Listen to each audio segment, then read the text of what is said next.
Good evening. So, welcome to SKGS, and we will start talking about the optional. Have you people ever studied the entire history in NCERT? Since we have heard about history, and this optional is a most popular option, and there are many significant advantages related to this option. We will talk all of these things. History, we have certain misconceptions. Syllabus is very big, but you will find the division of syllabus is very big, content is very less, and we do not require so much of the theoretical portion like thinkers, philosophers, comparative political thinking, comparative social thinking in history. Simply it is study of past. It is a record of the past, and thereafter we deal with the history. That is a simple thing, and that is the best part of history. We do not need so much of the complex understanding.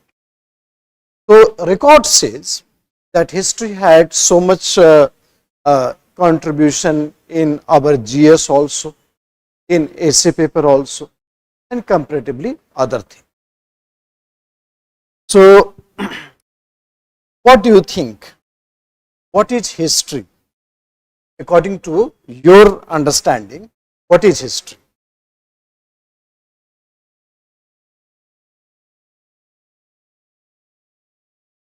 According to your understanding, what is history?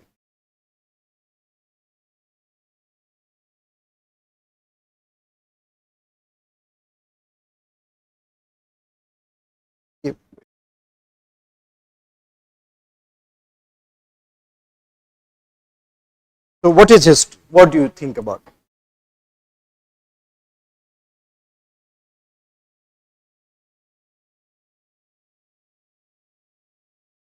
If everything is recorded in the past is history, then history is never ending subject. Only relevant past means those events of the past which have great impact on future social, economic and political life of human. Ever since man became human, we can start history from here, or ever since ape turned into man, we can start history. So, time is also endless. If you talk about the past, how much past? We should begin with the history. But actually, history is still history of human and the work done by the human. So, generally we start history ever since man became human. So, first definition that we come across with history is, it is a study of past. Okay, it is a study of past, but not all the events of the past, only those events which have great impact on future social, economic and political life of humanity. Only those events we will consider as a part of the recorded facts in the history, not all the events. Right. First definition is very strict. Only those events of the past which have great impact on future social, economic and political life of humanity. So, we can start whether when ape became man, we can start the history, or man became human, we can start history. Until 2025, this is the history. Right. Such a big event, we consider all the big things that had happened during this period is a recorded fact of the past, because it had great impact on future social, economic, political life of humanity. Right. Second understanding you develop about history, then we will come to the advantage in GS, advantage in optional. All the aspects of the history was written in the modern age. but we are talking about almost 2-3,000 years back. So we talked about the events which had happened 2,000 years back, but we are talking and writing in the modern day. How we collect fact and then analyze the fact. Who are the persons who are analyzing this fact? Historians. So history is what? Historian says. History is what? Analysis of the fact by the historians. Right? ये समझ में आया आपको? History is basically analysis of the fact by the historians. Suppose in Karol Bagh, wherever you excavate, you find this thing. Right? And she is a very genuine archaeologist, historian. So she became very anxious. She went to the laboratory and she did the carbon dating and she found 1,000 years back. This particular object found 3,000 years back. Then she will apply her analysis. It is pointed from one end. If we can fix in the wall, we can hang jacket over there. History is what historian says, that the people of Karol Bagh in 3000 BC were using an instrument which could be fixed in the wall and we can hang it. History is what? Scientific analysis of the fact by the historians. History is what? Historians said. Correct? He is also a very genius man. So he asked, please transfer this fact to me. I also wanted to see what is this. Then he found, if you hold like this, we can write. Same fact. Interpretations are different. He will say the people of Karol Bagh were using an instrument which could be used for the writing. History is what? Historians say. So history is basically scientific analysis of the fact by the historians. Another historian, she will get this fact. He will transfer this fact to her. And she will apply her best brain. एकदम चाय P के analyze किया इसको. And finally she throw it out. बाहर फेंक. Car है, दिमाग खराब कर. Same fact. She made this fact irrelevant, so it became unhistorical. Right? Historians, crores of facts are there in the history, which may be the part of history, may not be the part of history. Who will decide? Historian. Same fact was relevant for them, it became historical. Same fact was irrelevant for her, she became. So historians pick many relevant facts to make it historical and lift many irrelevant facts that become unhistorical. Right? So history is what? Historians say. History is what? Scientific analysis of the fact by the historians, making the relevant fact historical and irrelevant fact. This is the proper understanding of history. Did you understood? आया समझ में आप? Definition थोड़ा अलग है. Classic definition. Right? First definition what I said, history is recorded events of the past. Those events which have great impact on culture, social, economic and political life of humanity. Right? ये समझ में आया आपको? Simple definition. Right? We can write such facts also. So history is what? The recorded events of the past. Those events which have great impact on future, social, economic and political life of humanity. ठीक है? Understood? Second बात क्या बोला मैंने? A history is what? Historian define. History is what? Historian define.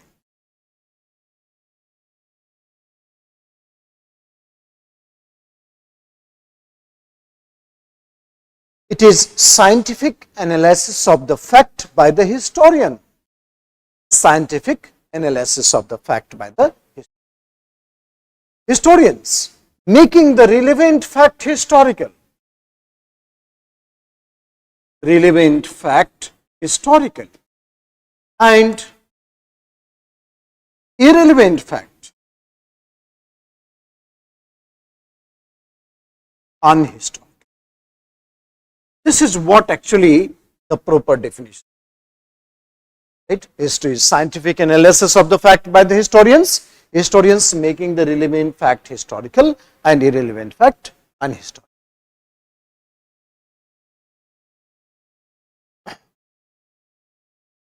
There are many popular optionals: geography, pole science, sociology, history. History is preferred by a maximum number of students. The reason is, if you look at the paper 1 of any optional, take sociology, take political science, there are thinkers, there are philosophers, and there are multidisciplinary understanding among them, right? But here in history, we don't need to read. It is syllabus started with the ancient India, medieval India, modern India, and modern world.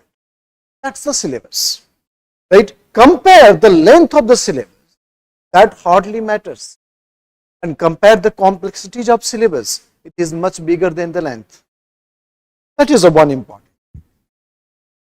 दूसरा ये है कि you study GS, and I am very surprised why it is called general studies, right? There is nothing general in this general studies. Questions are typically specialist, right? So better UPSC should correct the word specialty rather than general. There is no generality in this. Odd questions. They go in depth as much as possible. What is difference between optional and GS? There is none. So you are already preparing your optional, right? And you will be surprised to know, very few students come across with that the syllabus of the GS paper is more than optional. More than optional, right? For example, take modern India. In optional, there is no typical information required about a particular person. Gopal Krishna Gokhale, Arvind Ghosh, right? Person, personality, places काफी important रखता है. Optional में ज्यादा नहीं tension चाहिए. Fine. GS paper history ends around 2025. ठीक है, post independence बोलते हैं. And optional paper post modern means 1947 to 64. Nehruvian era. सिम आप डिफाइन कर लीजिए सिलेबस को. You have a lots of problem in the GS paper rather than taking out in the history. थोड़ा सा ऑप्शनल में डेप्थ एनालिसिस ज्यादा लेते हैं और ऑप्शनल में थोड़ा कम लेते हैं. काम चल जाता है कुछ भी लिखने से, और इसी चक्कर में नंबर भी कम आते हैं. जब काम चलाना है तो एग्जामिनर समझता है कि इनको काम चला देते हैं नंबर दे करके, क्यों मेंस दिया ही. तो that is how they normally prefer average marking, because you have selected the theme of the question but your content is very average, because आप मान के चल रहे हैं कि ये जनरल स्टडीज है, और जो क्वेश्चन चेक कर रहा है वो तो यार very excellent and qualified person है, वो तो लेंथ नहीं देखता. यूपीएससी में पढ़ते हैं लोग आंसर, तब मार्क्स देते हैं. अपने ग्रेजुएशन टाइप कर नहीं था कि लंबा लिखा और हैंडराइटिंग अच्छी है, दे दो इसको अच्छा मार्क्स, राइट? तो आराम से देते हैं नंबर. आप देखिए कितना नंबर आ, 50% में लोग टॉप कर जाते हैं, और हमारे ग्रेजुएशन में अगर 50% आया तो घर से निकाल देते. कॉलेज में ऑस्ट्रासाइज्ड हो जाता है कि इसको ये बैक बेंचर है. आप इमेजिन कर सकते हैं इस डिफरेंस को. So why we are getting 70-80% in our college days, और अभी यूपीएससी में 50% लाने में हालत खराब. पेपर 1 में आउट ऑफ 250 जो पेपर 1 है अपना, जिसमें हिस्ट्री कंटेंट है जीएस, आउट ऑफ 250 अगर 100 नंबर आ गया, नंबर आ गया 115 आ गया, एक्सेलेंट. अगर गलती से 130 आ गया, extraordinary, goes into the record book. Paper वाले छाप छाप के परेशान, 130 नंबर लाया फर्स्ट. तो आप इमेजिन करिए कि कितना मुश्किल है marking. Why? Because they are expecting and much more than what you expect.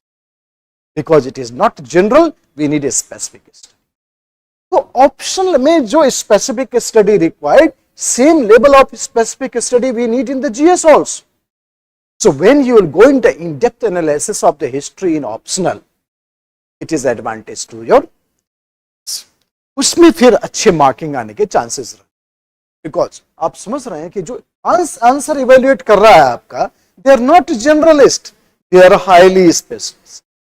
अब उसके नजरिए से देखिए आप, तो आंसर बहुत एवरेज, बिलो एवरेज दिखता है, तो मार्किंग भी वैसे ही करते. इसलिए if you are taking history as an optional, your GS content and marking it differently enrich, right. Causes को समझना पड़ेगा. Why we are so much in trouble getting 90 marks आया, अच्छा नंबर आया फर्स्ट पेपर से बोलते लोग.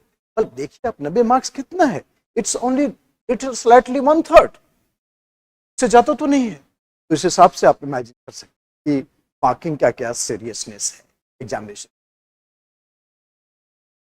फिर देखो एक एस्पेक्ट है हिस्ट्री में, हिस्टोरियोग्राफी, राइट. हम पढ़ते हैं हिस्टोरियोग्राफी, ऐसा है कि नहीं पढ़ते. सपोज आपने थोड़ा भी पढ़ा होगा, एक revolt of 1857, right. We study the revolt of 1857, it's nature. Nature पर बहुत क्वेश्चंस आते हैं revolt of 1857. And what we see in the nature, what British historians said, what Indian historians said. Among the Indian historians, they are leftist and rightist. We see the explanation and the discussion of all the historians. किसी ने इसको first war of national movement बताया, Indian independence बताया. किसी ने बोला कि neither first nor national. किसी ने इसको बोला प्योर मिलिट्री रिवोल्ट है. This is what is called the method to find the analysis. तो हिस्टोरियोग्राफी आप जीएस में भी पढ़ते हैं मोर और लेस, और हिस्ट्री में भी, बट उतना बड़ा कंटेंट नहीं है. बट आपको समझना पड़ेगा कि पर्टिकुलर इवेंट में जो कॉलोनियल हिस्टोरियंस हैं उनका क्या पॉइंट ऑफ व्यू है, जो नेशनलिस्ट हिस्टोरियन है उनका क्या पॉइंट ऑफ व्यू है.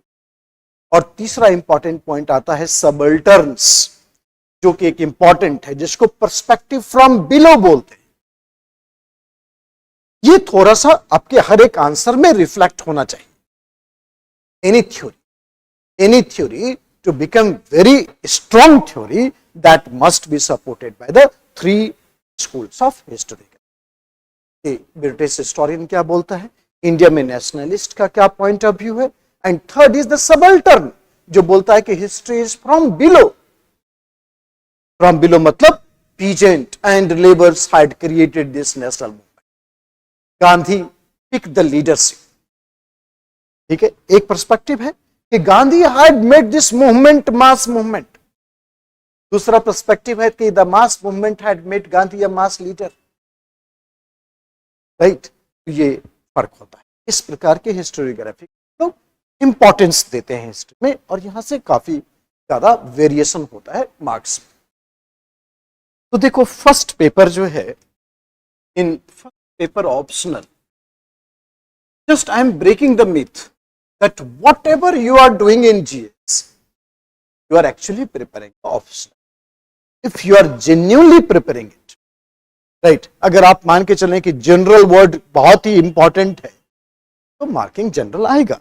But you are taking it as a part of the history in the GS paper, so then you go for this specific, and thereafter you will come across with these changes. So here first paper में we have the ancient India,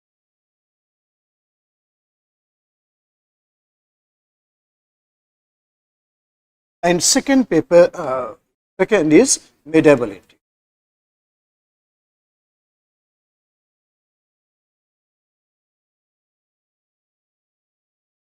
Only you need to write the 5 questions, right, total. There are some compulsory, and पहले क्या आता था question में कि एक question है और वही 50 मार्क्स का है, और 50 into 5 ठीक है, एक क्वेश्चन हुई 50 मार्क्स का। अब ये लोग क्या करते हैं कि एक क्वेश्चन को ये लोग 3 बना देते हैं, छोटे छोटे, राइट, 20 मार्क्स,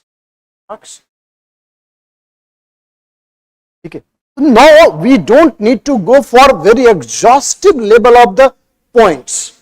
अब एक क्वेश्चन लिखना है, 50 मार्क्स का है, आप 700-800 वर्ड लिखेंगे तो आपको पॉइंट्स बनाने पड़ेंगे काफी सीरियसली, जैसे एसे में बनाते हैं, राइट।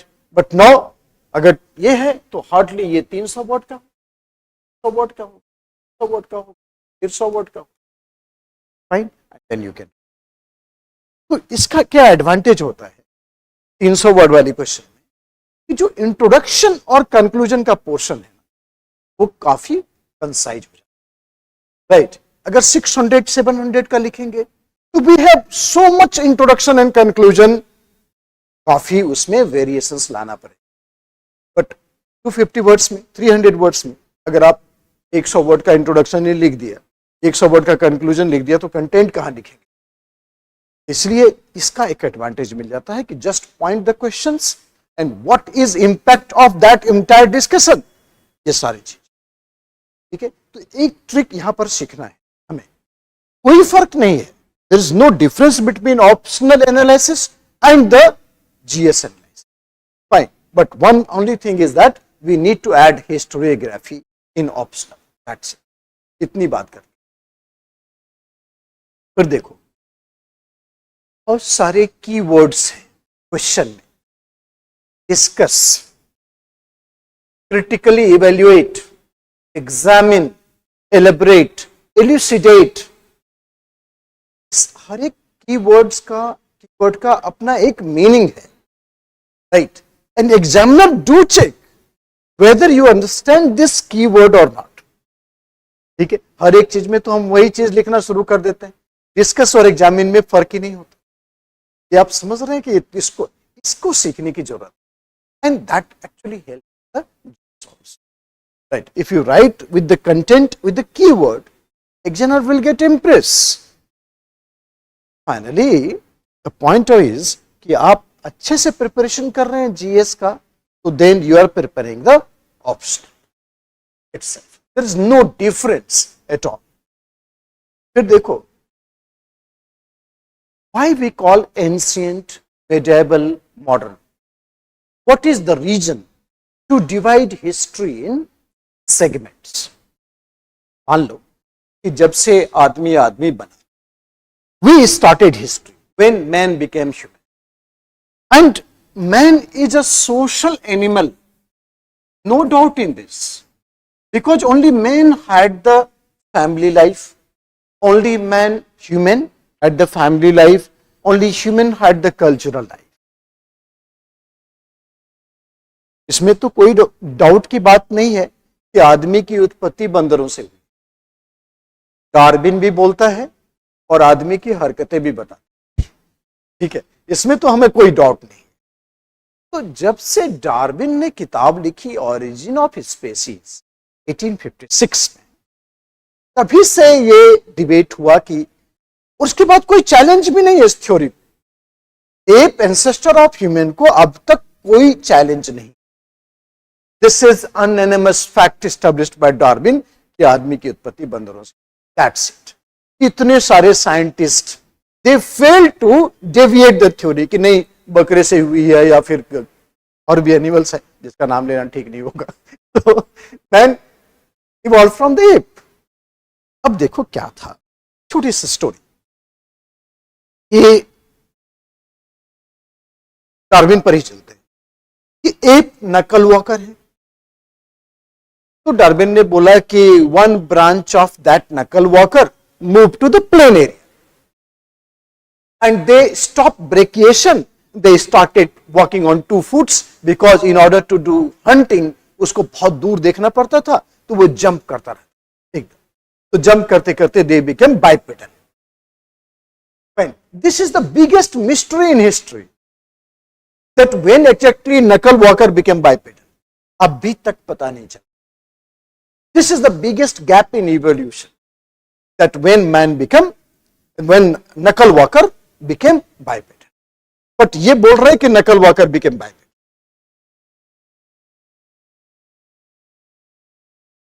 फिर अफ्रीका में एक फॉसिल खोज निकाला जो आदमी का नहीं है और जो एप का भी नहीं है, बीच बीच का दिखता है, कई सारे फीचर्स, जॉर्ज, राइट, कैरिनियल कैपेसिटी, का नाम दिया ऑस्ट्रेलोपिथेकस। अब बोलता है कि Australopithecus was the first non bipedal on this earth. ठीक है, उसके बाद जब बाइपेडल हो गया तो जेनेटिक चेंज भी बहुत जबरदस्त हुआ। देखो, नकल वकर का बच्चा 1-2 घंटे में इंडिपेंडेंट हो जाता है, 2-4 दिन में हो जाता है, 2-4 महीने में तो हो ही जाता है, बट आदमी का बच्चा 3-4 साल इंटेंसिव केयर में रहेगा। और कुछ बच्चा तो 32 साल तक रहता है जब तक यूपीएससी का अटेम्प्ट रहता है। तो कहने का मतलब ये है कि the offspring of baby, offspring of human bipedal become mentally and physically immature compared to the knuckle walker. अब जो लेडी है will not able to go to the forest to leave the baby in order to collect her food. अब वो lady को देखना पड़ेगा बच्चे को 3-4 साल तक intensive care, right. So they needed third party assistance, और थर्ड पार्टी वुमेन नहीं होगी क्योंकि every women had a baby, they are not free. Free कौन है? Male, anytime free, and that is how the male will come to help. So male plus female plus baby, it will become a family,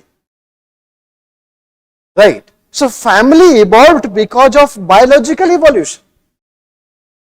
Family is a part of culture, so culture evolved because of biological evolution. Or the bipedal only had the culture, so therefore man is an animal. Right? Why human? Called social animal. We don't call any other animal social animal except human. That is what the history started, and this is a social science. So we don't start history what happened before human. By definition क्या है? Study of past. Past is before human also. But why we don't go before human? Because it is a science. And social means bipedal. Bipedal means understand. अब आप kangaroo को bipedal नहीं बोल सकते, सीधी बात है, right. Even birds is would not be called as a bipedal. ये फ्लाइंग एनिमल है, it's not animal, it's bird. हम लोग एनिमल की बात करें, and human is a very nice animal and it is a bipedal animal. Understand? थोड़ा सा ना हाई डिग्री ऑफ कॉन्सेप्ट को करेंगे, इंटरेस्टिंग बात होगी, तब जाके आपको इंटरेस्ट भी आएगा history.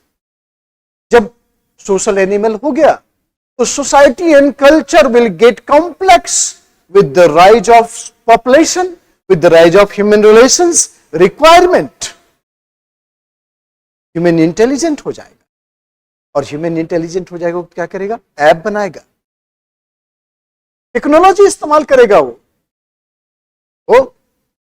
Biological evolution, cultural evolution and technological evolution, these are the parallel thing in the course of the human civilization, और ये चेंज करता चला जाएगा, history change. What is the reason why we call history is a continuity and change? आया समझ में? आया नहीं?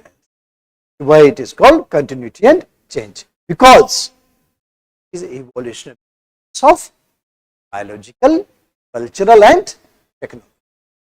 जितना ज्यादा बायोलॉजिकली इवॉल्व, उतना ज्यादा टेक्नोलॉजिकली एंड कल्चरली इवॉल्व। देख रहे ना, हम लोग इवॉल्व हो रहे हैं, कल्चर भी इवॉल्व हो रहा है, टेक्नोलॉजी भी।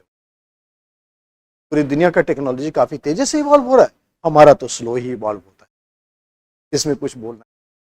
हम लोग इसको एक्सेप्ट कर चुके हैं कि we are the slowest human on this earth. पूरी दुनिया मैक 2 के स्पीड से चलती है, हम अपना बुलेट काट अभी भी सुरक्षित। ठीक है ना? चैलेंजेस बहुत है हमारे पास, बहुत चैलेंजेस हैं। जो नए आईएएस आएंगे, इस चैलेंजेस को कैसे मीट करते हैं उनकी रिस्पॉन्सिबिलिटी है, because You people, tomorrow you will become an IAS.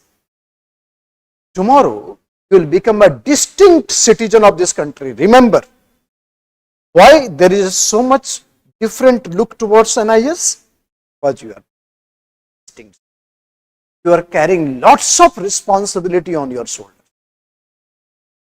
जो फील करते हैं वो काम करते हैं, जो नहीं फील करते वो part of the history, part of the population हो जाते हैं, और जो काम करते हैं part of the history. Why you remember some people? Why you don't remember some people? Your sense of respect for the different people are different because of their nature of आप बनेंगे ऐसे. ठीक है, तो मेरी बात क्या है, सिलेबस पर बात करते हैं. तो एंशिएंट, मेडिएवल एंड मेडिएवल, ये दो पार्ट हो. Second paper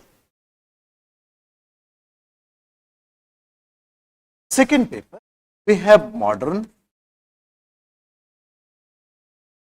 including national movement, including post independence. Post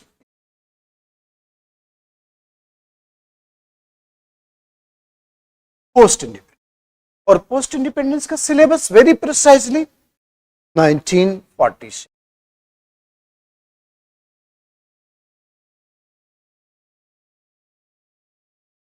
Right, not more than 64.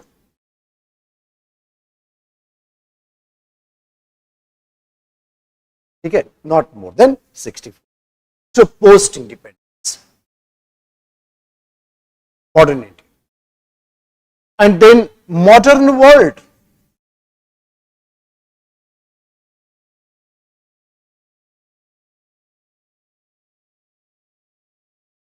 Modern world, and modern world का सिलेबस कितना छोटा है देखिए. Second half of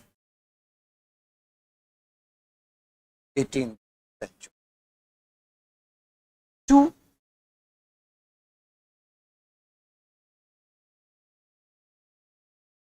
this is actually the modern world. Second half of the 18th century to 2008, modern world.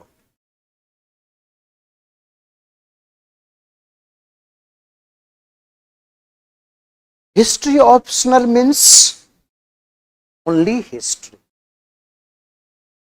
आग में क्या रहता है आप लोगों के, और गलत कॉन्सेप्शन भी है, रेदर यू कैन मिसकॉन्सेप्शन. क्या कि we need to add current in each and every answer.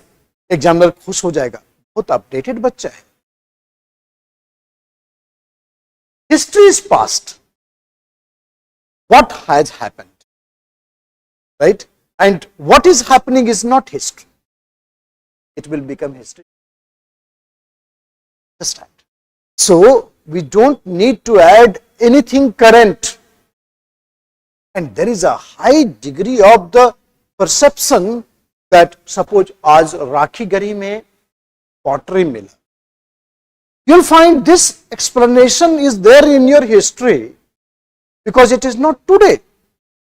And if it is today, it is not acceptable by NCERT, ICHR.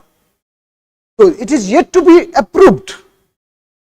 तो वो करंट हमारा नहीं हो सकता, वो करंट जीएस का हो सकता है, वो करंट इंटरव्यू का हो सकता है, but not in the writing of the optionals.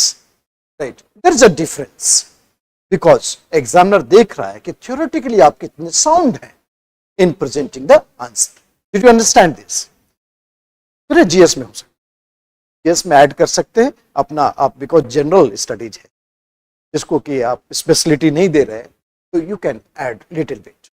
Interview में तो क्वेश्चन आते ही आते हैं इसके बेस पर, जो भी हिस्टोरिकल फाइंडिंग्स है, understanding your economic, but in option you have to be very precise, right. So it is not history and don't add extra thing.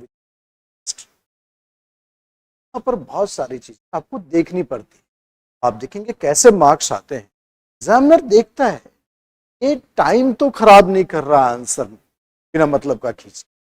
जैसे आप लोग क्या करते हैं कि कोई क्वेश्चन आ नहीं रहा है, लिखना है, तो आप कहते हैं एक लाइन आता है, उसको लिखा, in other words, finally I want to say that conclusively इतना पढ़ने के बाद इतना इरिटेशन होगा उस आदमी को जो बहुत हाईली नॉलेजेबल है. So you are wasting time, you are wasting space. This is called something like bluff. So therefore, be careful.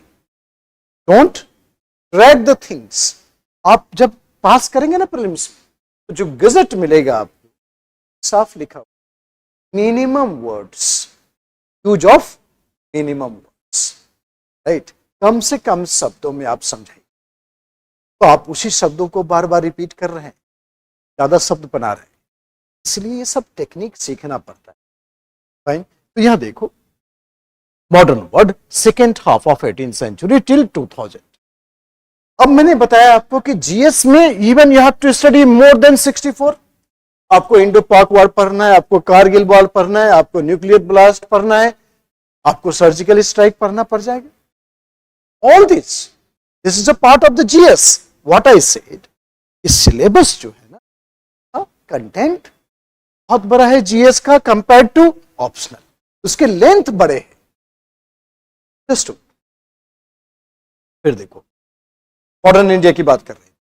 फिर एक और इंपॉर्टेंट फैक्ट्स देखो, बहुत ही रहता है कि आप लोग नोट्स बनाते हैं ना, सिलेबस को आप साइड करके रख देते हैं. You don't use syllabus always when you go to the class, when you make your notes, you do the revision.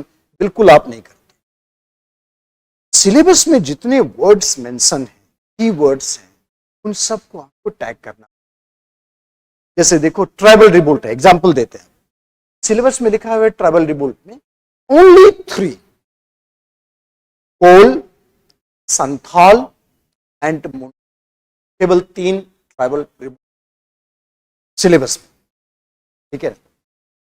GS में आप सोच लीजिए कितने ट्राइबल रिवोल्ट्स फैक्चुअली पूछे जाते हैं. तो आप कंपेयर कर लीजिए इसके लेंथ. अगर क्वेश्चन आएगा, एग्जाम्पलिफिकेशन करना है, केवल कोल, मुंडा, संथाल. ठीक है. ये चीज ध्यान में रखना है कि syllabus should be always there. उसके एक एक वर्ड्स, एक एक लाइन का हमारे पास होना चाहिए एक्सप्लेन. जैसे Gupta period, origin of Gupta period एक टॉपिक हो गया, उस पर हमारे पास एक content. Administration of Gupta period एक कंटेंट हो गया, उसका हमारे पास कंटेंट होना चाहिए. ठीक है. Culture, art, condition of women, numismatics, वहीं पर होना चाहिए कंटेंट. ये सारे कीवर्ड्स उसमें लिखे रहते हैं सिलेबस में. And then you can start compiling the things.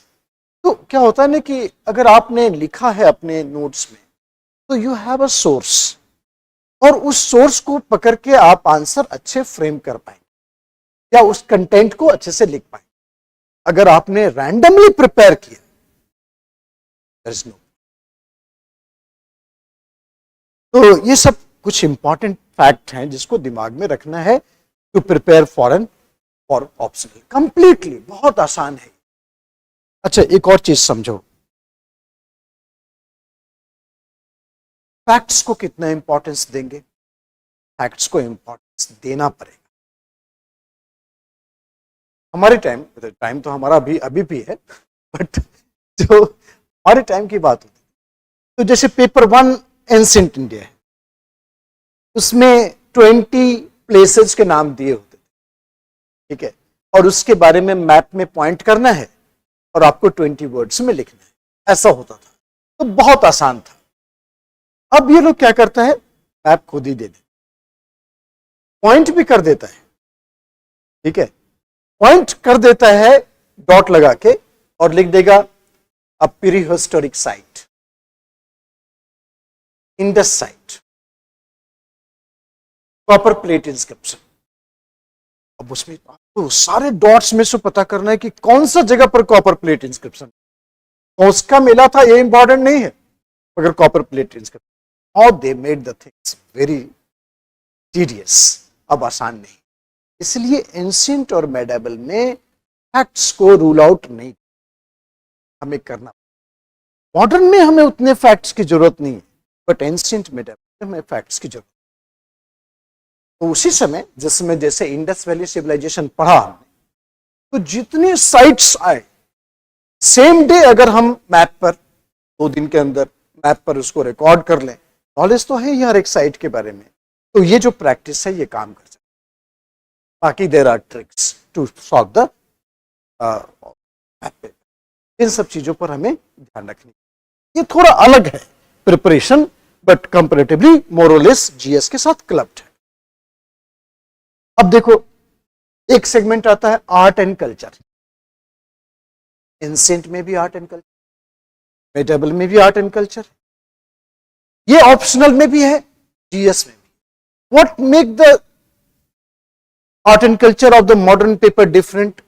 Modern art ये ऑप्शनल में नहीं, पर ज्यादा मॉडर्न आर्ट हमें पढ़ना है किसमें? इस paper.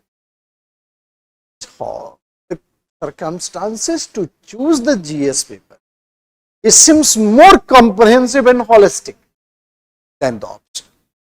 So you are already preparing optional, and slightly we have to modify the method and source of preparation.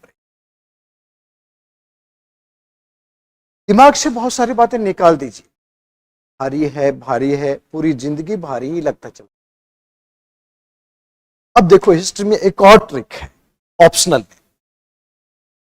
First paper में टोटल 24 टॉपिक्स हैं, including ancient and medieval. There are 24 chapters in ancient. आपके syllabus में देखो 24 chapters first paper. और second paper में हमारे पास 27 है total topics.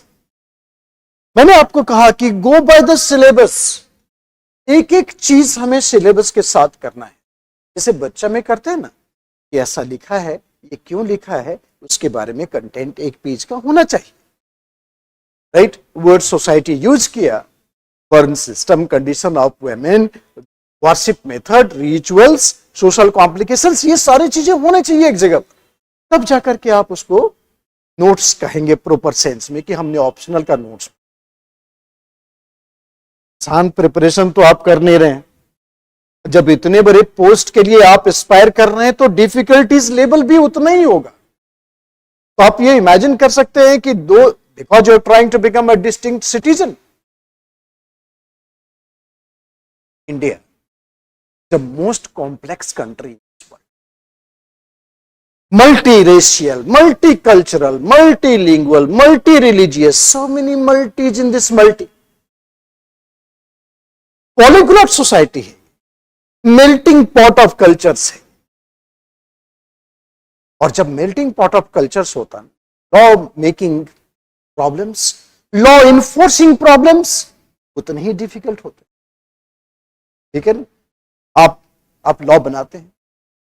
What is law? Acceptable to the society, that is law. Anything which is not acceptable to society cannot become law if it is passed by the parliament. वापस लेना पड़ता है government. You understand this? और यहां पर क्या होता है, अगर लॉ बनाया, एक सोसाइटी को एक्सेप्टेबल है, कई मौके पर हमने देखा है ये डिफिकल्टीज, ये चैलेंजेस कौन फेस करता है? Law enforcing agency, that is you people. Tomorrow ये सारे चैलेंजेस आप ही के हैं। और India is a British legacy, तो हम लोग अभी उसी पैटर्न को फॉलो कर रहे हैं, स्ट्रक्चरली एंड फंक्शनली। आप देखिए, आप पोस्ट आईएएस, आपको पता है कि post was basically created by Lord Cornwallis. आप जानते हैं इनको? He was the Governor General of India Company, right? Lord Cornwallis. And Lord Cornwallis, very smart man. Lord Cornwallis जब यहां पर उनको गवर्नर जनरल अपॉइंट किया, तो before appointed as a governor general, he was working in America. He was commander of the British Army in America. He was fighting with George Washington in the American War of Independence. हार गया Lord Cornwallis. America became independent. This loser man of America was appointed as Governor General of India. तो ये जबरदस्ती prove करना चाहता था कि हम कुछ काम के हैं।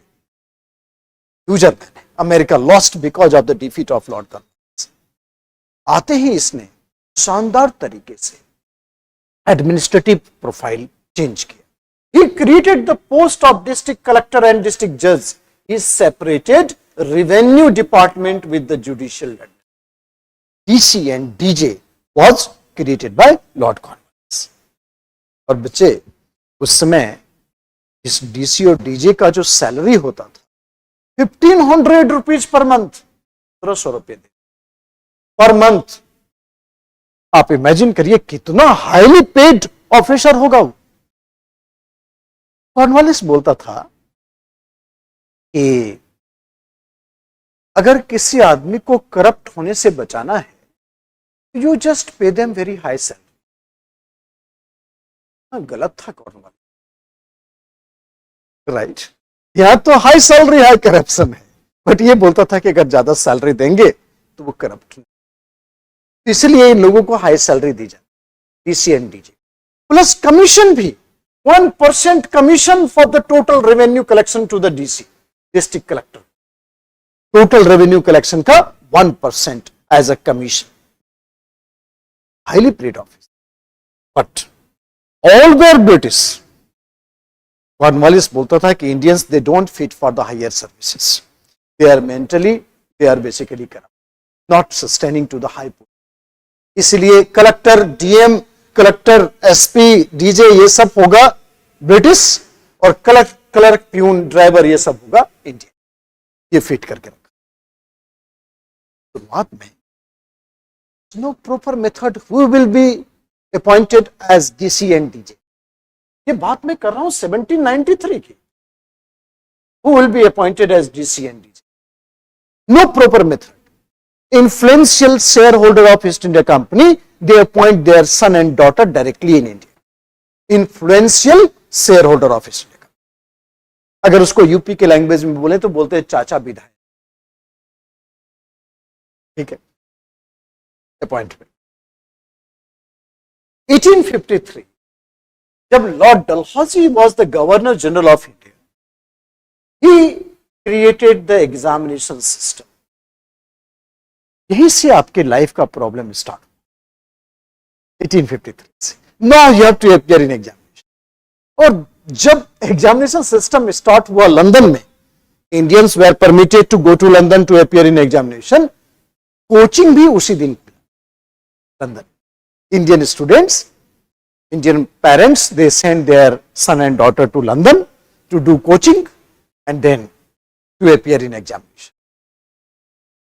एग्जामिनेशन का लेवल बहुत डिफिकल्ट, उस समय से ही डिफिकल्ट था, because India was very tough to govern. So mental state of affairs to be very tough, that person could only be selected. ठीक है, देखो एक और चीज तुमको बताएं, बड़ा इंटरेस्टिंग है, बहुत इंटरेस्टिंग है कि initially the maximum age limit was only 21, 22, ठीक है, नॉट मोर देन दैट। तो ब्रिटिश सोचती थी कि हमें रॉ ब्रेन चाहिए, जो फ्रेश ग्रेजुएट हो, उसके ब्रेन को हम चेक करें।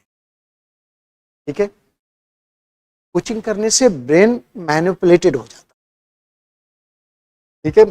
अब वो क्या कर रहा है, वही चीज पढ़ रहा है जो एग्जामिनेशन में आ रहा है, बाकी चीजें से उसका कोई वास्ता नहीं। ये प्रॉब्लम है कोचिंग के। तो उस समय 21 रखा गया था कि एग्जाम दीजिए ग्रेजुएशन का, and hit the IAS examination, we will check your entire capability. तो इसीलिए उसको रखा गया था 21, 22। बाद में हम लोगों ने इसको बढ़ा दिया because of political compulsion in India. Pressure पड़ता गया, चलता बढ़ता चला गया। 26, 26, 28, 30, 32, 35, अभी भी एक्सपेक्टेशन की बढ़ जाता। अब जब तक जिंदा रहेंगे तब तक पीटी पीटी नहीं हो गया, अफीम हो गया। सो दैट इज व्हाट एक्चुअली मैं ये बात पिछले 15-20 साल से बोल रहा हूं। फर्स्ट अटेम्प्ट कोई बात, सेकेंड दे दो, इससे ज्यादा अटेम्प्ट नहीं देना। एंड फ्यू डेज बैक आपने आरबीआई का जो गवर्नर थे पहले, सो बड़ा उन्होंने बोला ना कि 3 अटेम्प्ट से ज्यादा आपने पढ़ा होगा, देना नहीं चाहिए सिविल सर्वेंट्स किसी को। वो घसीटने वाले लोग नहीं चाहिए ब्यूरोक्रेसी।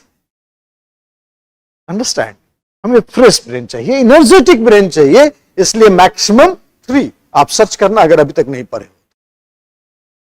उन्होंने थोड़ा रिवीलिंग क्लेम किया इस चीज कि we need only 3 attempts for the bureaucrats and that is only when you can increase the efficiency of the.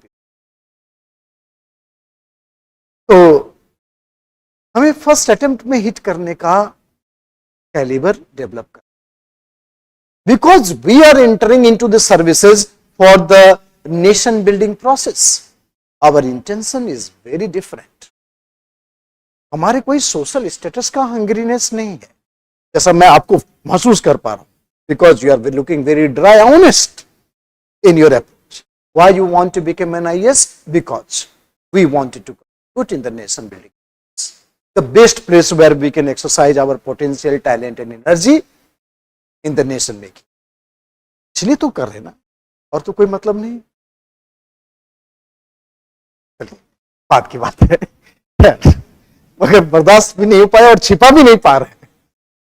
मजे की बात है कि हम लोग छिपा भी तो नहीं पा रहे कि हमारी नीयत कैसी है। मैं समझ गया, कोई बात नहीं, इतनी कोशिशों के बाद हुई। अगर ये सवाल आपको इंटरव्यू में पूछ दिया जाता, आप तो बर्दाश्त नहीं कर पाते और हंस देते ही वहां कि सर क्या बात करते हो, आपको भी पता है आपको भी पता है, छोड़िए। तो इस तरह से यही होता है, test of patience and nerves, but अच्छा है। तो ये जो आईएएस बनने की प्रक्रिया थी, यहीं से ये आईसीएस हो गया।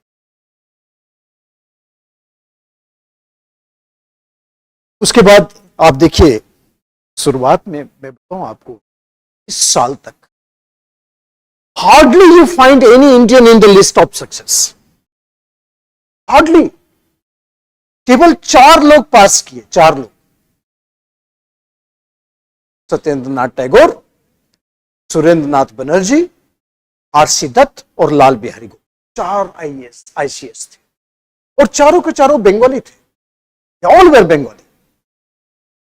So comfortably speaking, इंडिया में उस समय था कि ओनली बंगाली मीन्स एजुकेटेड।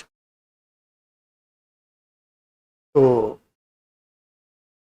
बच्चा बोल रहा है कि अभी एसडीएम की तैयारी चल रही है, एसडीएम के बाद सीधे डीएम बनेंगे। ठीक है, स्टेप बाय स्टेप ही चल रहे, तो भी अच्छी बात है। बट ये 1850 सुभाष चंद्र बोस को आपको पता है ना, 1919 में he got the 4th rank in ICS, 4th rank in ICS। He was preparing to go for the training, probation में जाने की तैयारी में थे। गांधी जी से मुलाकात हो गई, करियर खराब। He retired from the services and then entered in the national movement, and till date government is looking very Subhas. Otherwise he would have selected such a dream career to become a glamorous ICS। Subhash की बात करते हैं, आपने अरबिंदो घोष का नाम सुना है? Very people come to know that Aurobindo Ghosh, he was also an ICS and he was a revolutionary, was extremist character. So he resigned from the services and then entered into the philosophical support to act of violence, revolutionary and extremist. So there are certain things which is beyond the level of your dream, and more important thing become nationalism. So maybe you have some other intentions to become an IAS, but ultimately your sense of nationalism would also prevail like others. वो करेगा। आप जब India Pakistan चल रहा था conflict, तो आप चाहते कि पाकिस्तान को समाप्त कर देता तो ठीक था। ऐसे इंटेंशन लगभग 140 करोड़ इंडियंस की थी, right? So how did it? So you have definitely that can not be wide, and this is the reason why you will exercise something exceptional for your nature. कुछ बदलना पड़ेगा सोचने, इससे आपके प्रिपरेशन की स्ट्रेटेजी, इंटेंसिटी भी बढ़ेगी। इससे आपके ऑनेस्टी और integrity of preparation, what is your objective, that will define your honesty and, और तब जाकर के आप हिट कर आसानी से। अदरवाइज दिमाग में कुछ और चल रहा है तो इसकी इंटेंसिटी कम, ध्यान रखिए। तो बहुत सारी बातें जुड़ी, एग्जामिनेशन बहुत शानदार प्रिपेयर करवाता है to have the best IAS to run this country. और ऑप्शनल इस बात को प्रूव करता है कि we are generalist but at the same time we are specialist also. एक ऐसा मोमेंट है जिसमें कि हमारी स्पेशलाइजेशन है। ये आदमी ये बच्चा राइट कंट्रोल में स्पेशलिटी है, ये बच्चा रेवेन्यू कलेक्शन में स्पेशलिटी रखता है, इंफ्रास्ट्रक्चर डेवलपमेंट में रखता है। There are some speciality to each and every bureau, जिसको मिनिस्ट्री ऑफ पर्सनल वाले, आईबी वाले वॉच करके डिफरेंट फील्ड में अपॉइंटमेंट, प्रमोशन ये सब करता है। कौन बताता है कि सर ये आदमी बहुत कॉम्पिटेंट है, इसको प्रिंसिपल सेक्रेटरी बना दीजिए? Because of the reports coming from the various levels to the ministry. Check करते रहते हैं। एक साधारण सा डीएम है मेरठ का ही, और कल इसको उठा के पीओ में रख देगा। And no, he is a simple DM will directly convey to the prime minister, ये सेक्रेटरी, ये प्रिंसिपल सेक्रेटरी और ये सब काम नहीं कर। तो आप समझ सकते हैं कि किस लेवल पर आपका एंट्री होने वाला। तो स्पेशलिस्ट अप्रोच के लिए ऑप्शनल चाहिए and other things, you know how to overcome the other difficulty. ठीक है, तो paper 1 and paper 2, paper 1 and paper 2, these are the two important aspect. Syllabus देखो, तुम जरा सिलेबस देखिए कि 24 टॉपिक्स में से किसी एक टॉपिक को पिक कर लेते, किसी एक टॉपिक को पिक करो out of the 24 topic, pick one topic, या फिर इसमें आ जाओ, देखो फोर्थ में आ जाओ, पेपर 2 में फोर्थ में आ जाओ। Economic impact of the British rule, economic impact of the British rule, right? So economic impact of the British colonial rule.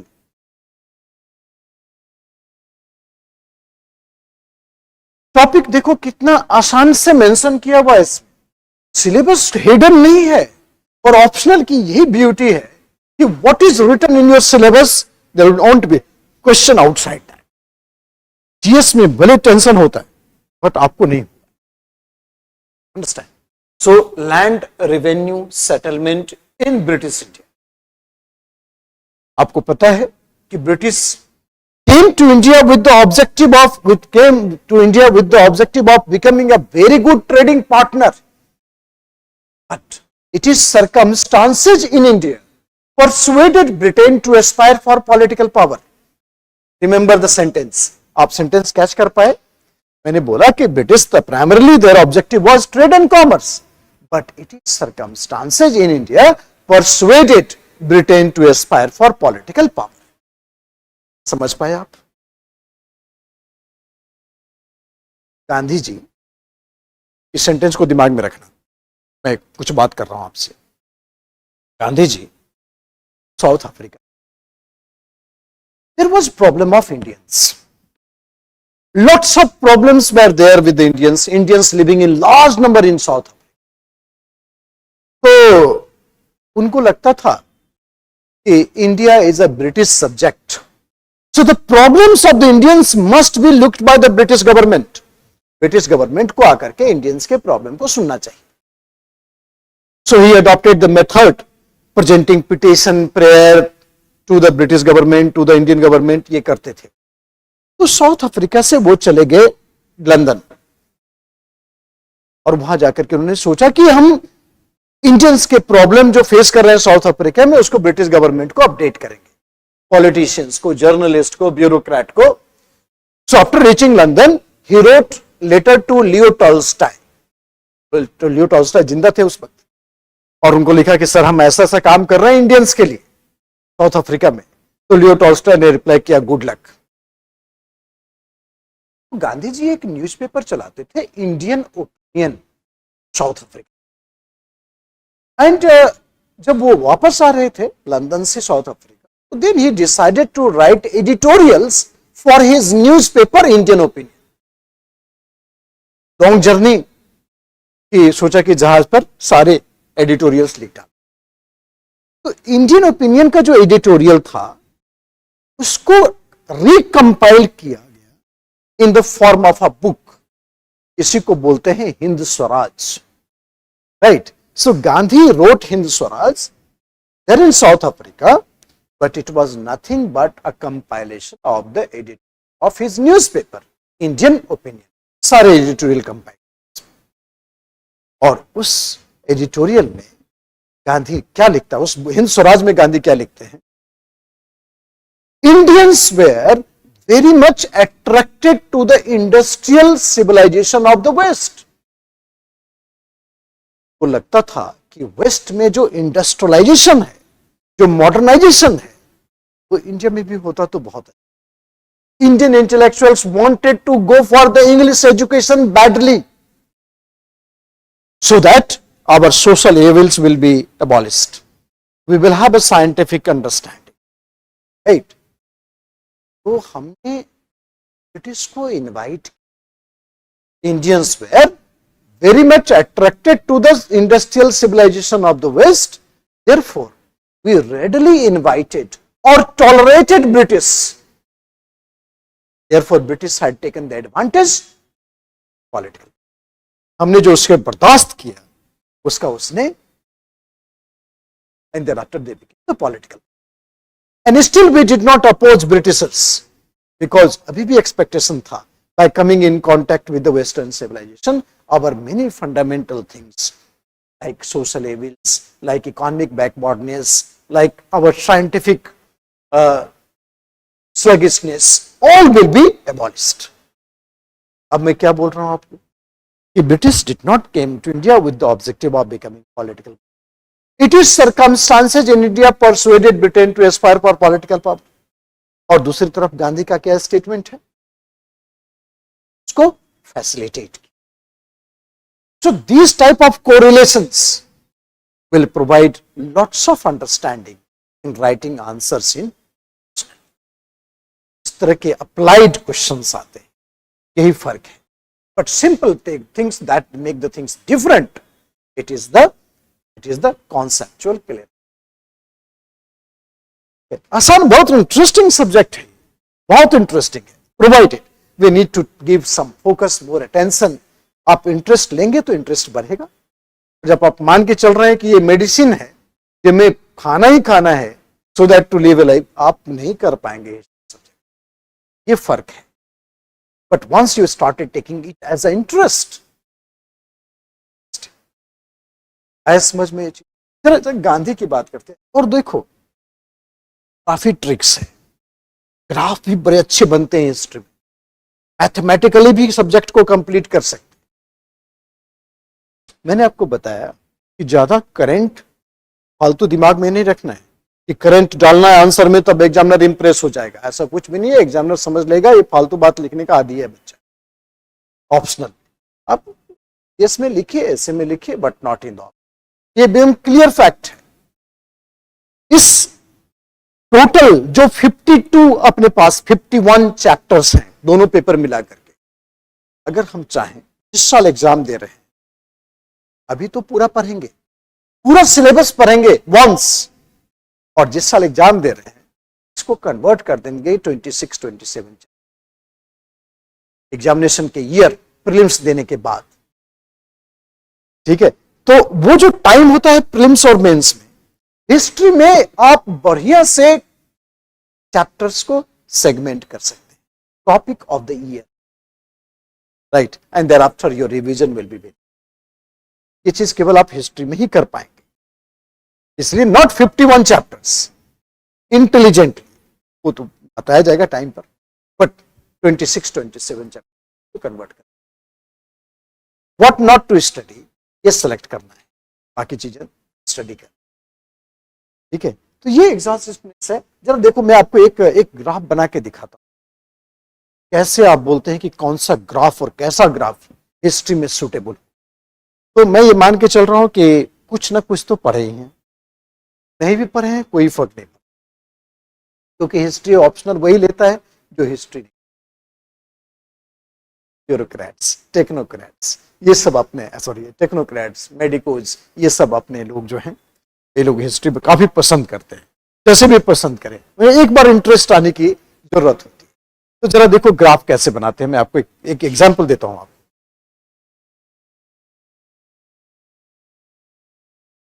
अच्छा, आपको पता है ना कि ईस्ट इंडिया कंपनी ने इंडिया पर रूल करना शुरू किया। कब करना शुरू किया? 1757 में। ये आपको पता है, बैटल ऑफ प्लासी हुआ था, then capture the Bengal, and thereafter 100 years this company had ruled India. इस 100 years में 60% of India had become British India. Mysore, Maratha, Bengal, Punjab, Sindh, 60% of India became in 100 years of the British rule. तो 60% तो ब्रिटिश इंडिया है, और जो बच गया that is raja and nawab still there. काफी डर लग रहा था, आज नहीं तो कल। There were 562 princely states, 562 princely state other than the 60% of British India. 60% में ब्रिटिश इंडिया है जहां पर ईस्ट इंडिया कंपनी का कंट्रोल है, और बाकी जो 40% है उसमें 562 प्रिंसली स्टेट्स। आप इमेजिन करिए उस 562 प्रिंसली स्टेट, ये और ये सब अपने देश बनाने के चक्कर में थे। कितने डॉट होते हैं इस कंट्री में, आप समझ सकते हैं। स्टेट तो बहुत बड़ा था। Hyderabad, Kashmir 84,000 square kilometre area वाला स्टेट था, और कुछ स्टेट इतना छोटा था, भिलवारी, जिसका टोटल पॉपुलेशन ही 72 था। मकान मालिक अपने आप को किंग बोलते, 72 पॉपुलेशन वाला स्टेट, वो भी कंट्री बनने के चक्कर। इतना डिफिकल्टी से इस कंट्री बना है, आप इमेजिन करेंगे जब पढ़ेंगे पोस्ट इंडिपेंडेंस कंसोलिडेशन तो आपको एहसास हो। ठीक है, अगर जब 1857 का revolt, intensity of the revolt was so high, it shook the backbone of company's rule in India. Company was about to pack up. It exposed that the ruling system of company is hollow. Company is not efficient to rule India. India became necessity of England. Huge economic integration of India and England. India became necessity of. British government could not take the risk of losing India.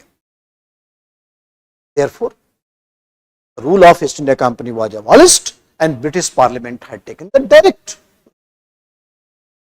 So after 1857 to 1947, 90 years, it was British Parliament. And 100 years, it was. And that is the reason we call 190 years of the colonialism in India. Colonialism in India. Economic history says, अभी जो मैंने syllabus दिखाया आपको, देखो बच्चे, 1757 में जो India का जीडीपी था, it was 25% of the world GDP. of the world GDP. और हमारा जो एक्सपोर्ट था, ये 50% ऑफ द वर्ल्ड्स डिमांड, यानी कंज्यूमर गुड्स का डिमांड जितना था उसका 50% was alone supplied by. Okay, but that is the reason why India was a golden bird. All India golden bird हम नहीं बोलते, सारे यूरोपियन स्कॉलर्स भी India was a golden. Why we rest for the geographical discoveries, how India was connected to the Western world. Here 1947 में देखो GDP हो गया 4% and export हो गया 1%. This data clarify the fact that golden bird became bird.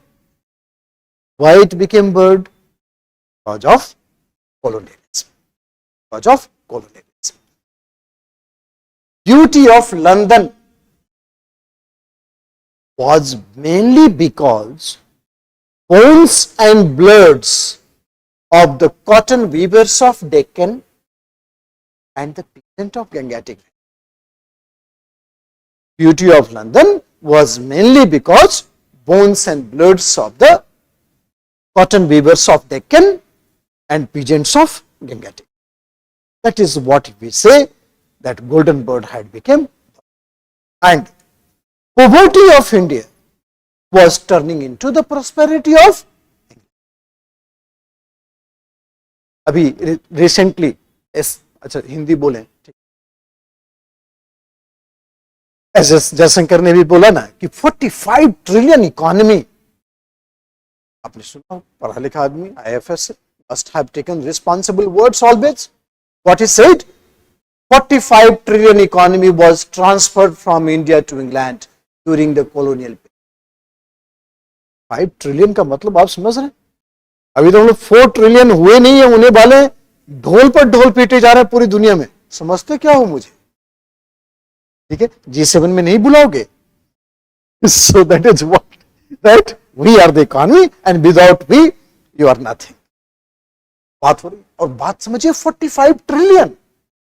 आप imagine करिए वो data अगर मोर और लेस कम ज्यादा जो भी हो, but that was huge. Why Britain is still surviving. तो ये सारी चीजें आप थोड़ा समझ. अब मैं ग्राफ पर आता हूं कि जैसे 1857 में ब्रिटिश पार्लियामेंट, 1858 में ब्रिटिश पार्लियामेंट ने इंडिया की रिस्पॉन्सिबिलिटी ली, उसके बाद का हम सिनेरियो आपको ग्राफ से बता दें. And you will be very very inspired by this technique.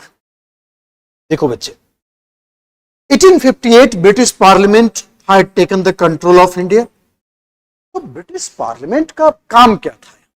After the revolt, British parliament was trying to consolidate its position in India. Bharat के पोजीशन को कंसोलिडेट करना. ठीक है, एकदम हिल गया था पावर ईस्ट इंडिया कंपनी का. India was about to lose. तो भारत में पोजीशन को क्या करना है? कंसोलिडेट करना. तो इसके लिए ब्रिटिश पार्लियामेंट की पॉलिसी क्या है? Consolidation. The policy of British Parliament was policy of consolidation. After 1858, what was the policy of British government? Policy of consolidation. अब देखो, जब यहां पर कंसोलिडेशन हो रहा था तो इंडिया में भी rise of nationalism.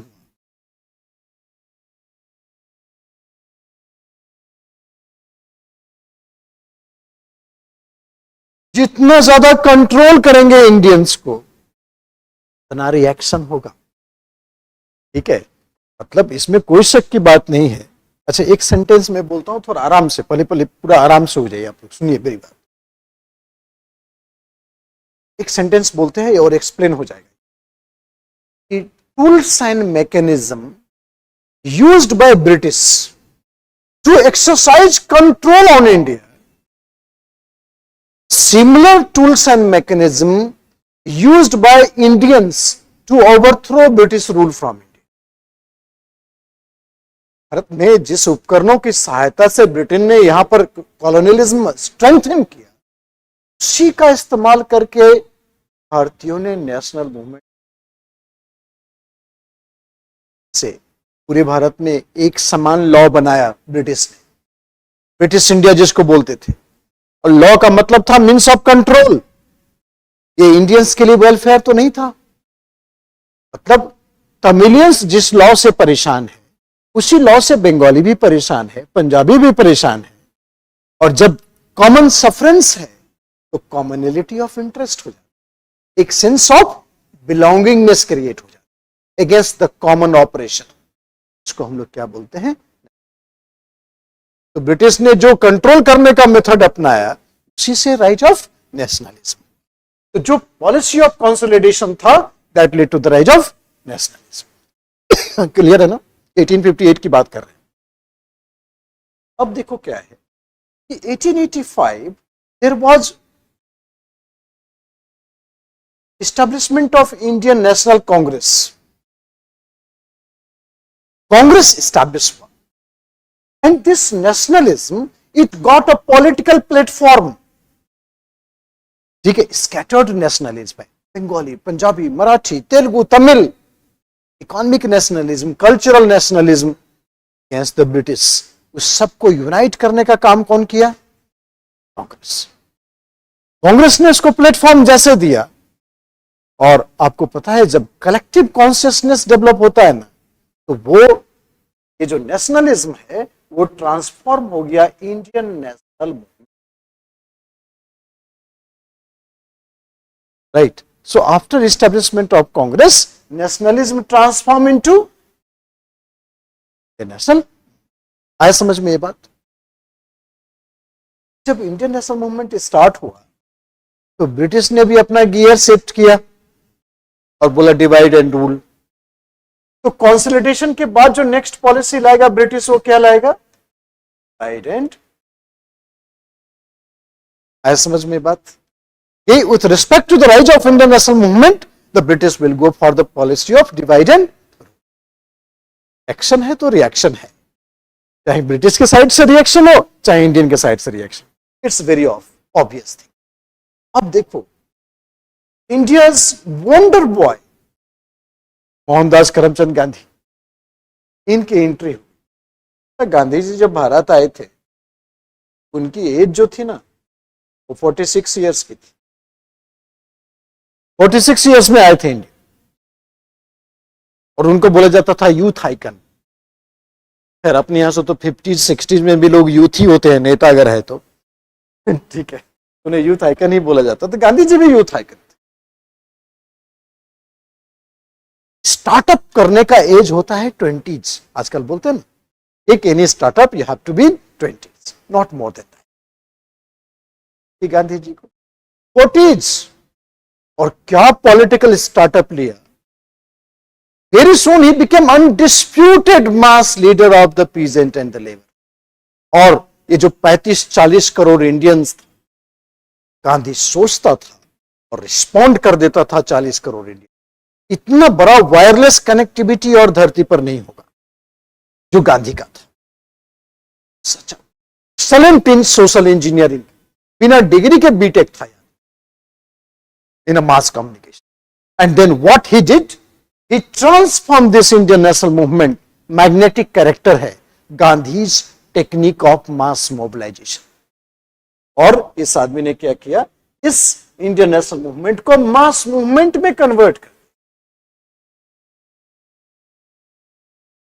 Gandhi, after the event of Gandhi, Indian national movement had turned into mass movement. Understood? ये आया समझ में ना आपको? आया नहीं आया? तो जब ये मास मूवमेंट में कन्वर्ट किया तो ब्रिटिश को भी इसका एहसास नहीं था कि जो इतने बड़े मास लीडरशिप को कैसे कंट्रोल करें। ये काफी एक फंडामेंटल फैक्ट था कि इतने बड़े मास लीडरशिप को कैसे कंट्रोल करें। देखो बच्चे क्या करना है कि पहला जो मास मूवमेंट था जिसने कि गांधी के साथ ब्रिटिश का इंटरेक्शन एस्टेब्लिश किया, वो था नॉन कोऑपरेशन। आपको याद है नॉन कोऑपरेशन मूवमेंट, जानते हैं आप कि it was a first mass movement. Non cooperation movement was first mass movement. पहली बार मास मूवमेंट से ब्रिटिश का इनकाउंटर हुआ। ठीक है, मास मूवमेंट से ब्रिटिश का इनकाउंटर हुआ। फिर है कि अब ब्रिटिश क्या कह रही है गांधी को। गांधी बार बार क्या धमकी देता है कि ये सारा जो मास है हमारे पीछे, इसको रोड पर निकाल दें। तो ब्रिटिश बोलती है नहीं नहीं, उसको रहने दो घर में ही। करना क्या है ये बताओ। अब गांधी बार्गेनिंग पोजीशन में आ गया है, और बार्गेनिंग पोजीशन में आ गया है जब कंट्रोल पावर जो है ब्रिटिश का, वो कंप्रोमाइज करने लगे कि गांधी से कि कुछ ले दे करके मामला निपटा लेते हैं, मास मूवमेंट मत चलाओ या कुछ कंसेशन दे देंगे। इस तरह का काम करने लगती है ब्रिटिश। इसको बोलते हैं पॉलिसी ऑफ कंप्रोमाइज। तो 1920 के बाद पॉलिसी ऑफ, और जब बच्चे कॉलोनियल पावर कंप्रोमाइज करने लगे with respect to the mass movement, जब कॉलोनियल पावर कंप्रोमाइज करने लगे with respect to mass movement, इसका मतलब है कि इसका कंट्रोल कमजोर हो रहा है, कंट्रोल वीक हो रहा है। अंडरस्टूड? कंट्रोल क्या हो रहा है? वीक हो रहा है। कंट्रोल वीक होने का आप सरकार समझिए जब कॉलोनियल पावर कॉम्प्रोमाइज करने लगे ना, इसका मतलब है कि वो अपना कंट्रोल इंडिया में लूज कर रहा है। 1947 this control will become zero और British will have to take exit from India. Bharat से ब्रिटेन को जाना पड़े because the control had become zero. Understood? यह है समझ में बात आपको। और ये जो मास नेशनलिज्म है, ये क्या हो जाएगा? इंडिपेंडेंट को अचीव कर this mass movement. Independence was basically the mass mobilization with a great extent. इसको समझ में आया कि नहीं आया कि 1920 में जो कंट्रोल था ब्रिटिश का वो लूज कर गया, क्योंकि मास मूवमेंट के साथ ब्रिटिश कॉम्प्रोमाइज कर गया। और जब कॉलोनियल पावर कॉम्प्रोमाइज कर रहा है, इसका मतलब will lose the control and 1947 it had become zero. So exit and जो mass intensity, अंडरस्टूड? इसको बिपिन चंद्रा की किताब में जो इंडिया जो स्ट्रगल फॉर इंडिपेंडेंस है, जिसको पढ़ना ही है, उस किताब को हमें 5 बार पढ़ना है, 5 टाइम्स एटलीस्ट हमें पढ़ना है। कितने चैप्टर है उस किताब में पता है आपको? 39। और हर एक चैप्टर में कितने पेज है पता है आपको? 6 पेज है। ठीक है, किताब बहुत ही हल्का है, पेज का क्वालिटी थोड़ा अलग है इसलिए मोटा दिखता है, बहुत हल्का है।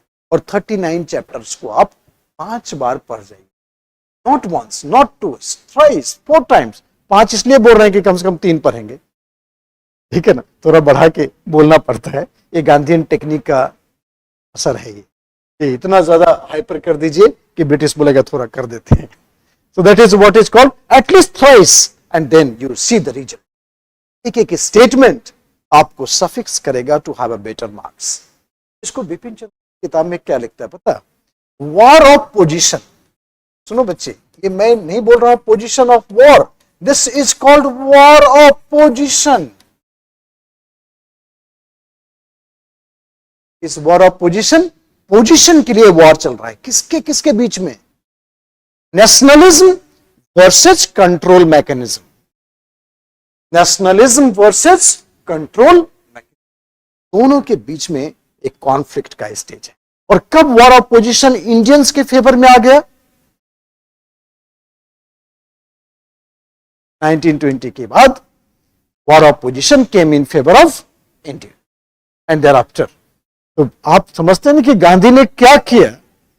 गांधी ने आपके फेवर में वॉर ऑफ पोजीशन को चेंज कर दिया। उसके बाद आप डोमिनेट कर रहे हैं, आप डिक्टेट कर रहे हैं और ब्रिटिश डिफेंड कर रहे हैं। एंड जब कॉलोनियल पावर डिफेंड करने लगे, exit, days are numbered. And ये जो ग्राफ है, ये पूरे नेशनल मूवमेंट के पर्सपेक्टिव को एक्सप्लेन कर, this graph is explaining in fact the entire perspective of national movement. आ रहा है समझ में ये बात? तो consolidation, nationalism, Indian national movement, divide and rule, NCM. ठीक है, तो सारे बच्चे जो हमारे ऑनलाइन जुड़े हुए हैं, हिंदी में नहीं, हिंदी में। ये मैक्सिमम थोड़ा बहुत बायलिंगुअल हो सकता है but it will be purely English.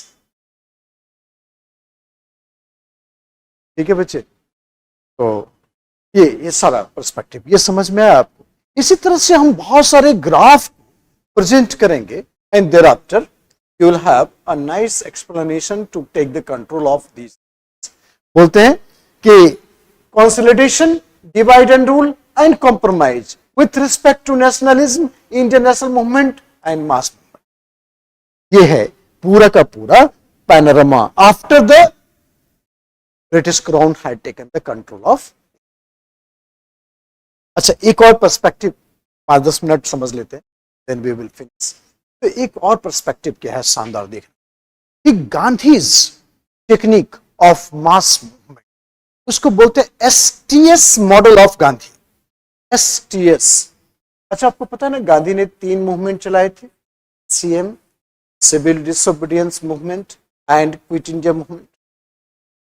In entire life ever since he came to India he launched 3 mass movements, right? Non-cooperation movement, civil disobedience movement and quit India movement.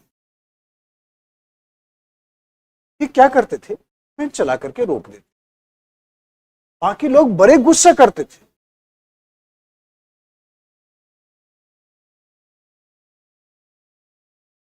इसको national historian बोलता है STS model of Gandhi. STS, संघर्ष विराम संघ, STS model of Gandhi, STS model of struggle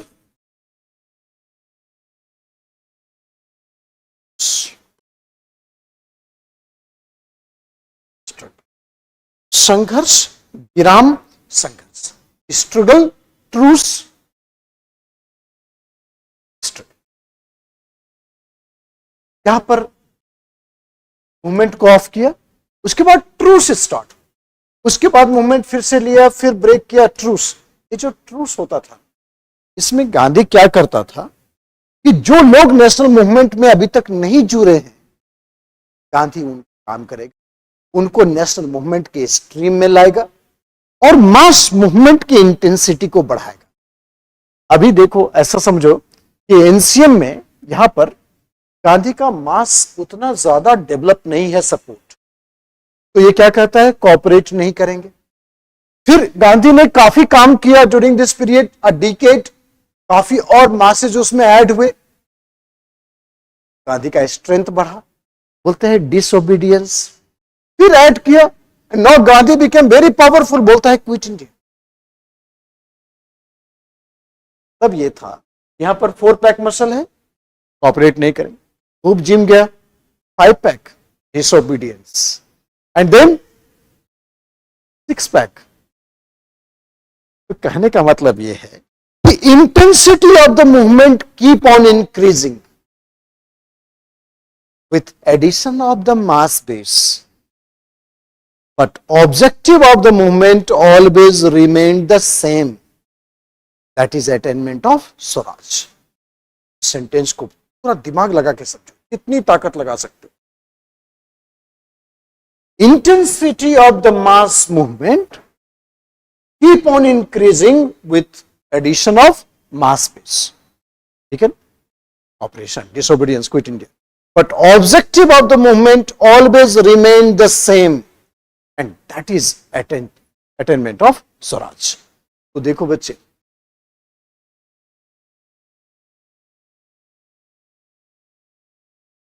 ठीक है, तो यहां पर देखो, यहां पर क्या है, स्वराज, यहां भी बोलता है स्वराज, यहां भी बोलता है स्वराज। और क्या 1920 में गांधी से पूछते रह गए सुभाष चंद्र बोस, स्वराज का मतलब कहते क्या है, गांधी कुछ नहीं जवाब देते थे, killing smile, that's it, Swaraj. Swaraj was not defined in 1920, but 1930 Swaraj he defined independence, बोला कंप्लीट इंडिपेंडेंस स्वराज है। लाहौर सेशन आपको याद होगा 1929 में पूर्ण स्वराज डिक्लेयर किया। और यहां पर क्या बोलता है 1942 में, स्वराज मतलब इंडिपेंडेंस, एंड इंडिपेंडेंस मतलब माइनस ब्रिटिशर्स, सारे गोरे को निकलना पड़ेगा। Intensity of the mass movement keep on increasing, but objective of the movement always remain the same. आप इमेजिन करिए 1920 में गांधी अगर स्वराज बोल देता ना, स्वराज मतलब इंडिपेंडेंस, ब्रिटिश का कंट्रोल मैकेनिज्म इतना हाई है कि गांधी के सारे प्लानिंग को वहीं डिस्ट्रॉय कर चुका होता। ये आदमी उस स्ट्रेंथ को देख रहा है कि वॉर ऑफ पोजीशन कब इंडिया के फेवर में आएगा, ताकि माइटी ब्रिटिश अंपायर को चैलेंज करके इंडिपेंडेंस तक पहुंच सके। तो ऑब्जेक्टिव एक ही था, बट उसका मैनिफेस्टेशन डिफरेंट। इसी मॉडल को बोलते हैं एसटीएस मॉडल। ये सब विपिन चंद्रा की किताब, जो बहुत ही हाई क्लास किताब है, उन सब किताबों में आप पढ़ेंगे इसे। और इसको समझना बहुत आसान है, बट पढ़ने से तो सीधा नहीं हो। इस तरह का आप अप्रोच डील करेंगे तो कितना आसानी से आप कैच कर पाएंगे, आप महसूस करेंगे। मैंने बताया आपको कि बहुत आसान सिलेबस है, it's very attractive syllabus also, and as well as very interesting also. Interest डालना पड़ेगा उसमें और इंटरेस्ट लेना पड़ेगा, और तब जाकर के आप आसानी से optional. But Never forget the thing that syllabus is your all religious text. उसको जितनी नजदीक रखेंगे ऑप्शनल के प्रिपरेशन में, नोट्स बनाने में, उतना आसानी से objective, right, any time it should be there when you read the option, ठीक है, और लाइन बाय लाइन कंप्लीट इसमें है।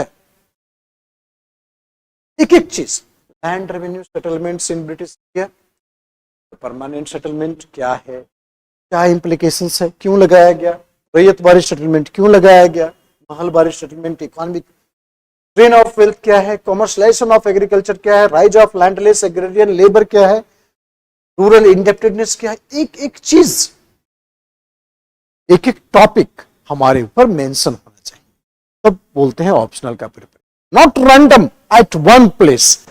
Fourth number of the syllabus should be there at one place, everything, चाहे वो नोट्स 20 पेज का बन जाए, बना के रखें ताकि रिवीजन के टाइम में उसको फटाफट खाली पढ़ेंगे। We will not open the books during the time between prelims and the mains, तब जाके ही, और इस 27 + 24 टॉपिक 51 टॉपिक में हम 26-27 से, दैट्स इट। बट अभी तो पूरा पढ़ना पड़ेगा, अभी पूरा पढ़ना पड़ेगा, अभी हल्का नहीं हो सकता। तो ये सारी चीजें, आपको कोई सवाल है हमसे पूछिए। स्पेक्ट्रम से कोई आईएएस बना है? सीधी बात है, बढ़िया टेक्स्ट, स्टैंडर्ड टेक्स्ट पढ़िए, single book 10 times instead of reading 10 book single times, ठीक है। हम लोग थोड़ा कॉपी बुक स्टाइल के आदमी हैं। हमने जब शुरू किया था पढ़ाना तो उसमें चौक से पढ़ाते, बाद में मार्कर आ गए, बाद में ये वाला पेन आ गया, तो लगातार कई ट्रांजिशंस देखे। मैं आपको बताऊं, मैं जब अपने लाइफ में कुछ करना चाहा तो पूरे देश में नया हो जाता, पूरे देश में। जब मैं आईआईटी का एग्जाम दे रहा था तो पहली बार स्क्रीनिंग टेस्ट हो गया कि विल स्क्रीन एंड तब मेंस में आएगा बच्चा आईआईटी में लिखने। चलिए वहां से निकले बाहर, फिर आईएएस बनने का ख्याल आया, नौकरी वोकरी छोड़ के फिर आईएएस बनने के, तो 2 ही साल बचे थे, 2 अटेम्प्ट्स बचे थे, 2 साल बस। और उसमें देश में काफी चेंज चल रहा था, और चेंज चल रहा था क्या कि वाजपेयी जी प्रधानमंत्री, ठीक है, पहली बार बीजेपी आ रही थी। अब इनको जुनून सवार था कि कुछ नया करके दिखाऊंगा, नई सरकार, नई पार्टी, तो नया करने के चक्कर में उन्होंने बोला कि आईएएस का पोस्ट घटाओ। 250 पोस्ट आए थे टोटल, जो वैकेंसी थी 1998 में, वो 250 मात्र। मैं आया था तो कुछ नया होना था देश में, और मेरे पास 2 साल ही बचे थे, मेरा एज खत्म हो रहा था, उस समय 28 ही एज था, तो 250, तो 2 साल तक ऐसा होता ना कि 1 साल ही काफी है, 250 वैकेंसी, 1 सीट ही काफी है। जैसा आप लोग सोचते हैं, और जो एनर्जेटिक जज्बा होता है कि हमने 250 से क्या, सीट से क्या मतलब, हमें तो 1 ही सीट चाहिए, तो ये वाली बात चल रही थी। एज क्या करना है, अटेम्प्ट क्या करना है, 1 अटेम्प्ट काफी, ये सब चल रहा था। सिलेबस तक चेंज कर दिया इन लोगों ने मेरे आने से। मैं बता रहा हूं, पहली बार देश में ऐसे पेपर इंट्रोड्यूस, ऐसे लिखना।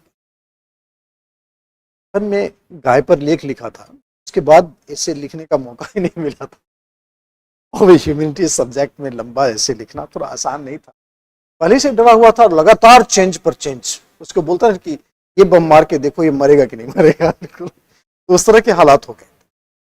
तो प्रीलिम्स के बाद मेंस का जब आया टाइम, तो यहीं पर बहुत कम बच्चे सेलेक्ट हुए थे प्रीलिम्स में, तो सबको धौलपुरा उसमें बुलाया था। तो मैं और मेरा दोस्त था, जो मेरा रूममेट था,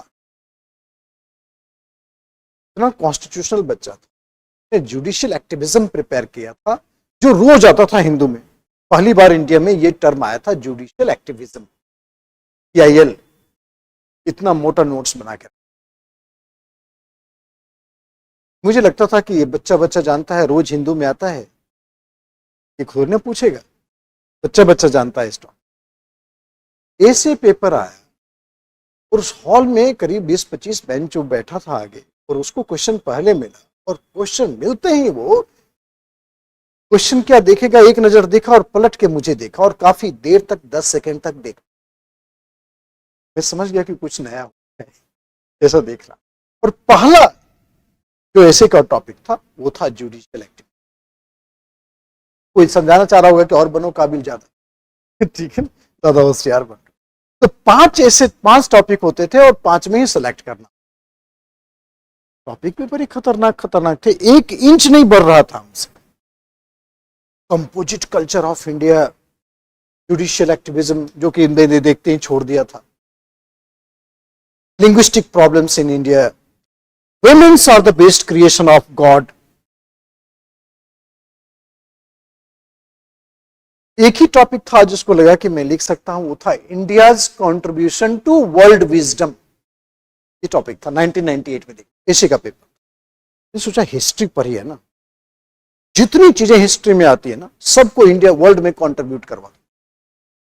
इंडस वैली सिविलाइजेशन में टाउन प्लानिंग किया, ठीक है, आर्ट एंड क्राफ्ट की स्पेशलिटी बताई। बुद्धा और जैना आते आते तो मैं बहुत इमोशनल हो चुका, ठीक है, इतना इमोशन टपक रहा था उस आंसर। अशोका धम्मा को तो मैंने बोल दिया कि ये फंडामेंटल राइट और फंडामेंटल ड्यूटी का मॉडर्न कॉन्स्टिट्यूशन।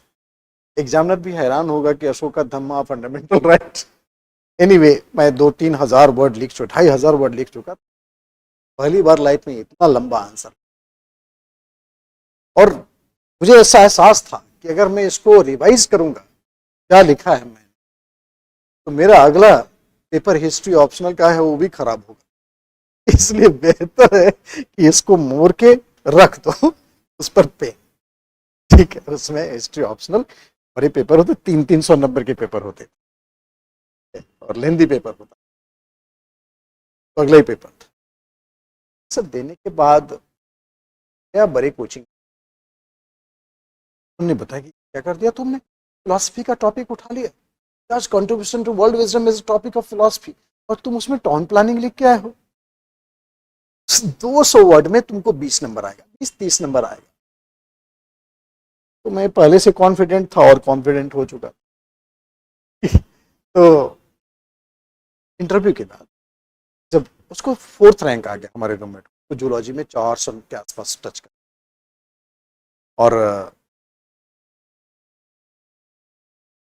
और फिर मैंने बोला कि ठीक है जरा मार्कशीट दिखाओ तो कंपेयर करें क्या है। तो मार्कशीट में उसको ऐसे में जुडिशियल एक्टिविज्म लिखा था तैयार करके, उसको 45 मार्क्स थे। और हमें इस क्वेश्चन में जो मैंने निजाज कंट्रीब्यूशन टू वर्ल्ड विजडम लिखा था, उसमें हमें 119 मार्क्स था, 119 नंबर था आउट ऑफ। मैंने उसको समझाया originality matters, originality matters. But हमारा जो दूसरा पेपर था एंथ्रोपोलॉजी, इसमें out of 368 is the reason why that I could, otherwise everything was more than. तो फिर उसके बाद फिर 1 सप्ताह के बाद प्रीलिम्स हुआ, 2 ही अटेम्प्ट थे मेरे पास, 1 ही वीक होता था टाइम रिजल्ट का और प्रीलिम्स का। अटेम्प्ट खत्म, स्टार्टेड।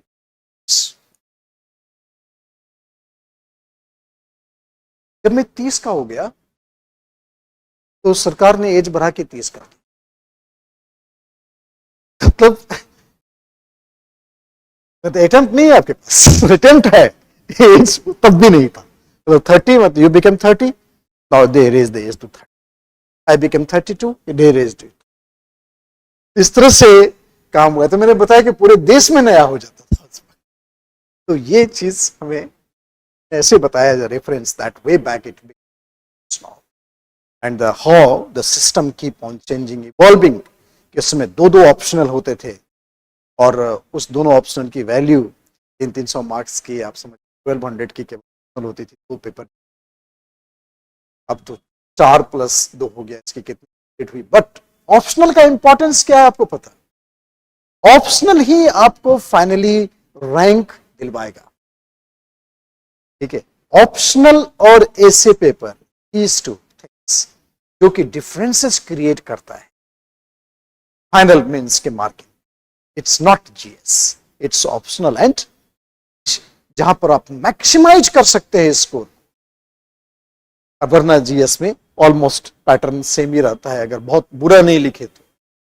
अदरवाइज तो ये सब चीजों पर ध्यान रखेंगे हम, और जितना हमें आपको करना था इंट्रोड्यूस कि क्या है subject, I hope you might have like the approach, कि आपको पता चला होगा कि ऑप्शनल है क्या और कैसे उसको आसानी से tackle. It's a very small subject, not a big subject. ठीक है, विवेक पुंधीर सर कहाँ, किसी नहीं सुन रहे? सुन रहे विवेक, तुम्हारी बात सुन रहे हैं। एनसीईआरटी पढ़ना जरूरी है, क्यों नहीं पढ़ोगे? पढ़ने के लिए तुम्हारा जन्म हुआ है, तो इसके अलावा और काम क्या है? You born because of this purpose. समझ में आ रहा है तुम लोगों को? सबको मैं पहचान रहा हूं एक तरीके से। टाइमिंग बताएंगे वो लोग, they will tell you that. Okay, so लोग एग्जॉस्टिवली प्रिपेयर करेंगे। Thank you so much for that.